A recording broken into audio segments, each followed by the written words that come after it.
Why did Kamala's campaign go so poorly? Why was it so bad? And why was it one of the worst ever in politics? Now, I'm going to be completely non biased in this video, actually. And I'm just going to talk about what happened to Joe Biden's campaign and then what happened to Kamala's campaign. You know what's crazy? Kamala's campaign was one of the shortest campaigns in political history, in America history, for sure, 1000%. But the main problem was that she was just so not relatable. Like, to the average American, the average person, she's probably the least relatable person I've ever seen. Just imagine hanging out with her. Just imagine you're like, "What's up, Kamala?" And she goes, "I grew up in a one household family." All of her stuff was so forced, and every time she spoke, it was almost like the stereotypical politician reading from a teleprompter times 1,000 on Adderall on steroids. That's pretty much what it was. I mean, it was so obvious her lack of personality, her lack of connection and relatability, that it really just shed a light onto her compared to Joe Biden, because Joe Biden, yeah, he's not the most down to earth. He's not the most relatable politician. But I mean, he at least was funny sometimes. I mean, he's like telling people, "Come on, man," and he's telling the reporters off, and he's kind of pulling the Trump card a little bit, like telling people off. He at least had a little bit to him, a little bit of flame before he went crazy. But man, Kamala, it just her whole every rally she did, every interview she did, it seems so forced, and she seems so out of touch and out of place. And it's really something where you could tell that she was not presidential quality. You know, she wasn't meant to be the president. I don't think she was even meant to be the vice president. I don't think Joe Biden chose her. I think the people who chose Joe Biden chose her. But we'll start at the beginning, right? Let's start at the beginning, July 20th, when Joe Biden first stepped down. And a lot of people saw that coming. A lot of people saw Joe Biden stepping down because of his declining cognitive ability. He was getting so bad, you couldn't even understand what he was saying. I mean, he was getting so bad. And the fact that the Democrats were still supporting him and were still advocating for him when he was that bad, that's insane. I mean, it's really insane how it got to that point where he couldn't even get a full sentence out in the debate. And Trump, he was even going, "I don't really know what he said," but I mean, that was crazy. So yes, the Democrats knew they had to pull the plug on Biden's campaign. There's no way he could have won a re-election. I mean, I couldn't even imagine another 4 years of Biden. I can't imagine 8 years of Biden. So yeah, they pulled the plug July 20th on him, and weird enough, there's a bunch of things about it where they didn't have the presidential seal on it, the stamp on the paper of him resigning. That's kind of weird too. It didn't sound like anything he would say. That's kind of weird also, and he didn't really talk about resigning. The day that he resigned, he kind of disappeared for a little bit. I mean, he's been disappeared for most of this time, anyways, but he disappeared a few days, and then just presumptively, boom, Kamala is the nominee, the Democratic nominee. No delegate, no votes, no process, just boom, just gave it to her, which is, I mean, come on. I don't know how the Democrats were mad at that. And funny enough, the Democrats were mad about it now after the election than they were then when it happened. Maybe because they thought, she was a good idea. Here's the thing, you have a black female president, and for the first, to a lot of people, especially people who are more progressives, they think, "Oh my gosh, this is perfect. We need a black female president. We've never had a female president. We've had a black one, but we've never had a female black one." So that was like the main driver. That was that was literally one of her main things keeping her in the race. Because, dude, if she was anybody else, let's be honest, if she was anybody else, she would have been cooked. She would have been absolutely cooked. Besides the vote blue, no matter who people, she would have been a horrible. That's just the one thing that a lot of people liked about her, was that she was very different. She wasn't a old white guy for the freaking 47th time, presidents or whatever. And that's one of her driving factors, was that she was different. Diversity. Everyone wants diversity nowadays.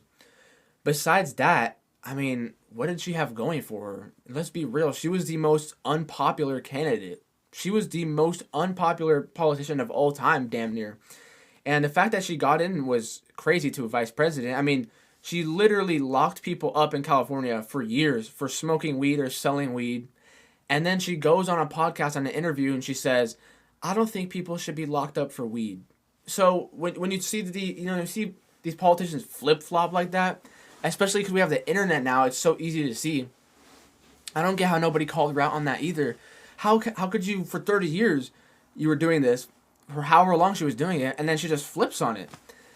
Another thing that really did not help her in the beginning was just, that one thing with Tulsi Gabbard. And then another thing was her wanting to give prisoners gender reassignment surgeries. I mean, this is the crazy stuff that she's not meant to be a president, dude.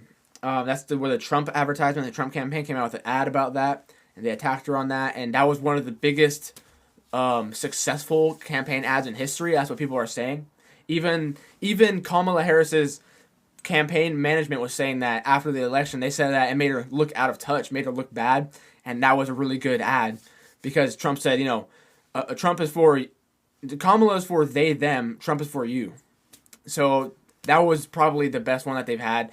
I don't really even remember any of Kamala's campaign ads besides her just going, he's going to take our rights and he's going to do this and that. Don't really remember anything else, but the fact that the whole time the media was saying, it's so close, it's 50-50, it's so close, we can taste it almost. They were just completely out of reality. Like, they were completely out of touch with reality.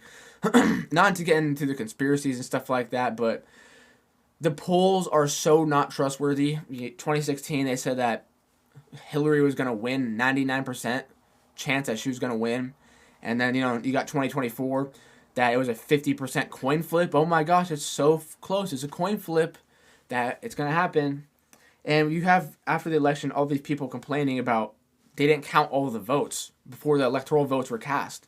Well, I voted in California, and a minute after the voting polls ended, which was 8 o'clock in California on the election day, the minute after 8:01, the freaking winner was announced. It was Kamala won California.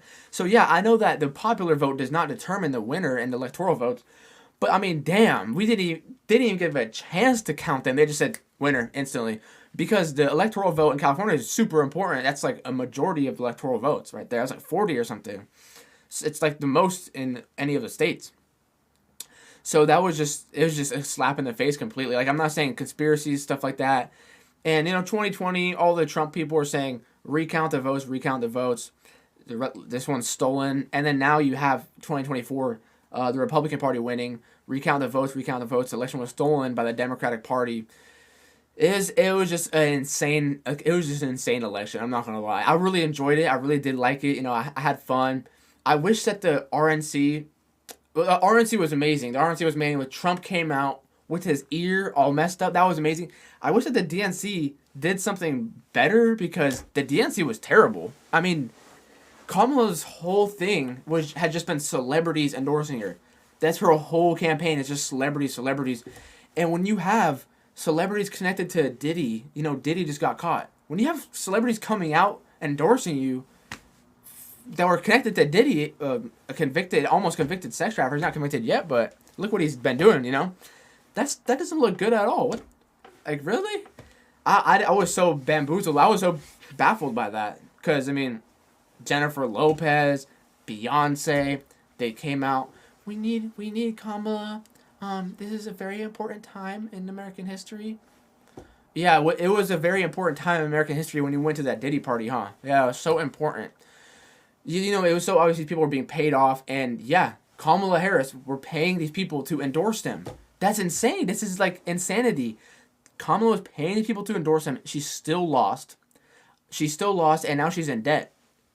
The Trump campaign said, Trump actually said he's willing to, pay for the debt that she had because he has money left over. And he says that's what happens when you have natural, advertisements and stuff like that, which I thought was pretty crazy. It was pretty funny. But she never really stood a chance, honestly, dude. Her campaign never stood a chance, and people are saying, yeah, 2028, she's going to get it. I can promise you right now, they are not going to run her. The Democrats will not run her for 2028. There's zero possibility of that happening. They already know that it was a shit show this year. They're not going to let that happen again. They're going to put in someone big. I can see Michelle Obama. I could see Gavin Newsom. I could see, I just said I wasn't going to be biased with Gavin Newsom. I could see those two are definitely probably the biggest ones. I don't know who else would really do it, because I know Kamala's not, for sure. When you see what happened, even Democrats, a lot of Democrats were switching sides, and a lot of Democrats disagree with Kamala because Kamala was so radical. I think she was the most radical Democratic candidate in history.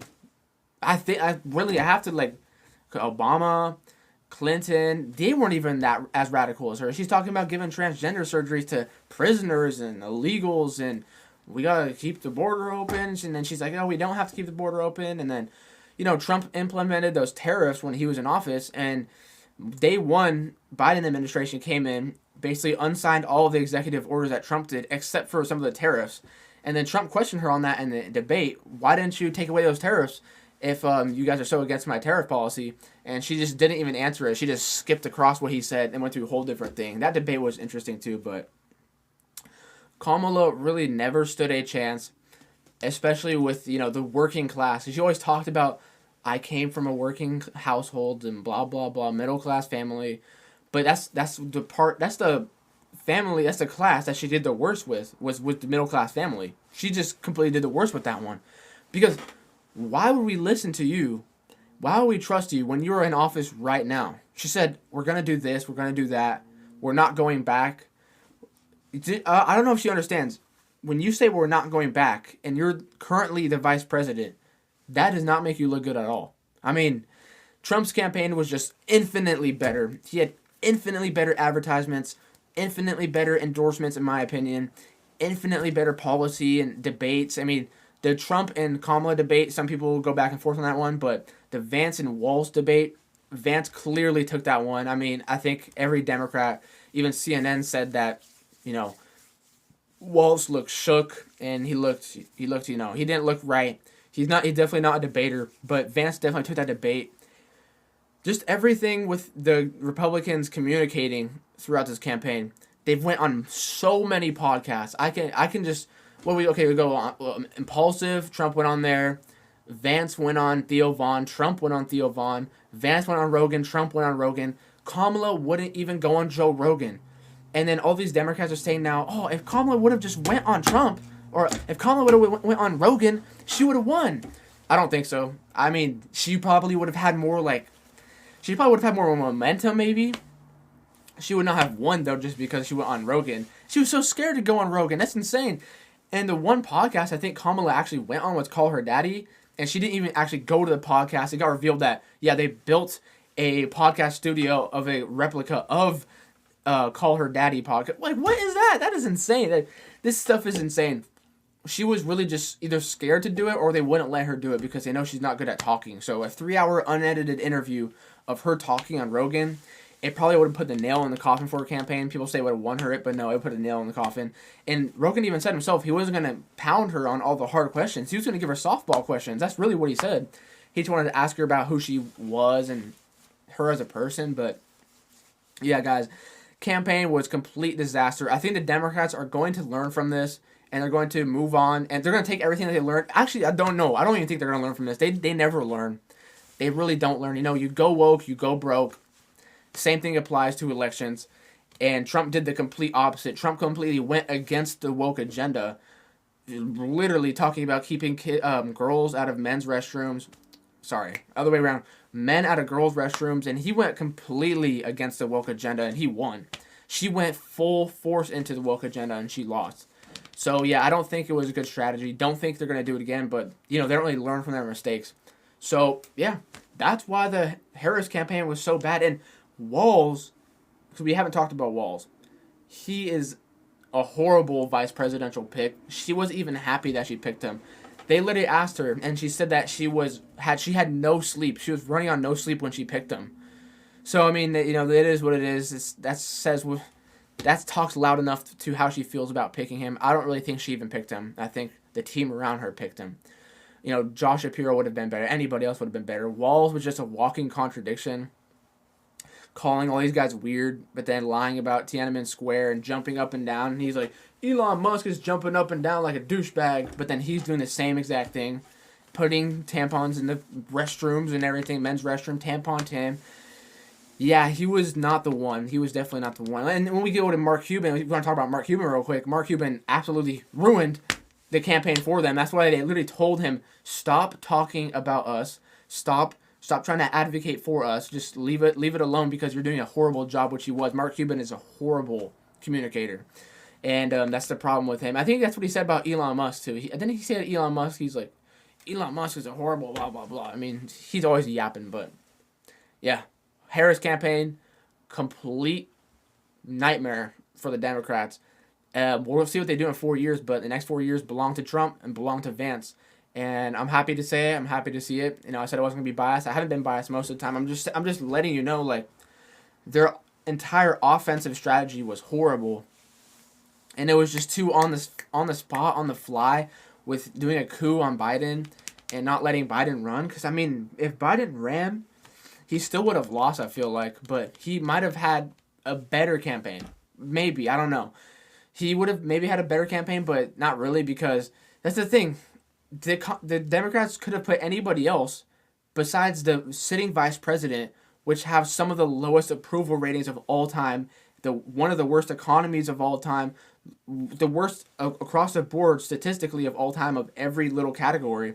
Yeah, why would you guys even put them in? Because she can't defend herself when they go, what do you think about Biden's this and that? And she goes, yeah, I agree with Biden. I did it. And they go, well, what do you think about Americans that aren't happy right now? And she's like, yeah, that's bad. I don't agree with that. So it's just horrible, horrible, horrible, horrible. Thank you guys for watching the Normie Report. See you guys later. I'm out.